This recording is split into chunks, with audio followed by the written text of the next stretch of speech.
आजकल के युवा लोग, आप लोग सुन रहे हैं, हमको अच्छी बात है, लेकिन कभी अवसर मिले हमारे पूज्य पिताजी की कथा, सब सुनते ही हैं बड़े लोग, आप सुन के देखो। एक प्रकार से भागवत क्षेत्र में हमारे पिताजी हैं, इसलिए हम कह रहे हैं नहीं, हम वक्ता हैं और एक वक्ता अपने सीनियर वक्ता के भाव को कह रहा है। भागवत जी को और श्रीमद् भागवत जी के इतने कठिन कठिन क्लिष्ट क्लिष्ट रूपों को इतनी सहज भाव में परोसना वक्ताओं ने पिताजी से ही सीखा है।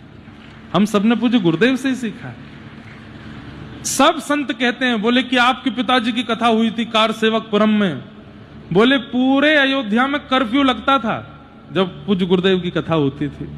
बोले सारे महात्मा सब संत, और बोले उस समय लाइव तो होता नहीं था, कुछ और साधन, तो लोग बाग खाली कैसेट वो ट्रैप रिकॉर्ड में लेके जाते और 2 बटन दबा के बोले पूरे पंडाल में सब रिकॉर्डिंग करते और फिर रात भर सुनते पूज्य गुरुदेव की कथा।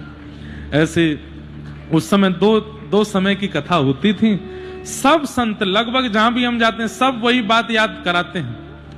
बोले कि पूज्य पिताजी महाराज की जब कथा हुई थी अयोध्या में कार सेवकपुरम में, इंद्रेश जी, बोले पूरे अयोध्या में, अब ये सोच लीजिए कि कीट पतंगे भी कथा में ही आ जाते थे, कुछ नहीं, कर्फ्यू होता था पूरे अयोध्या में, सब लोग कथा श्रवण में पहुंचते थे।